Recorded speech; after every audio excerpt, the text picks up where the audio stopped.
Yung nagkaroon kayo ng pagkakataon na makipag-ugnayan sa kanya, nagkausap ba kayo? Kamusta ang trato? Isipin nyo, 10th day today, 17 na huli, 27 ngayon, 10th day. Dalawang beses ko po siyang nakausap nung by phone ko. Yung NBI po yung tumawag, nakausap ko rin siya. At saka yung isang lawyer ko nagpunta doon, nakausap ko rin po siya. Sabi niya, huwag ka na mag-alala kasi pag may lawyer, makakalaya ako.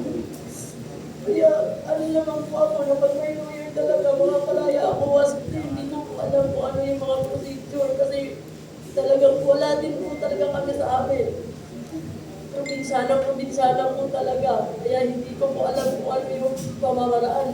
Natakot nga po ako nung nahuli. Sabi ko, bakit ka napunta dyan? Yung wala, Diyos ko, napakasimpleng tao lang natin. Napunta ka pa dyan. Sabi niya, you don't have to worry anything. Kasi wala naman akong kasalanan.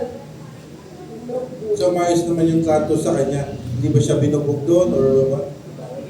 Nung nakausap ko siya, sabi niya, pinilit daw siya, tapos sinapak daw yung ulo niya. Pero okay naman daw po siya. Sabi ko, maganda ba pinalalagyan mo? Kumakain ka ba? Kunti lang daw pinakain. Kasi yung lang din naman siguro yung binibigay talaga. Sabi ko, pero maganda ba yung lagay mo? Sabi niya, oo daw. Sabi ko, inano lang daw yung ulo niya. Yun lang po. Yun lang talaga yung last na sinabi niya sa akin. Kaya nag-worry talaga ako. Baka saktan at paaminin na kung ano-ano yung ipaamin sa kanya na hindi naman yun yung totoo.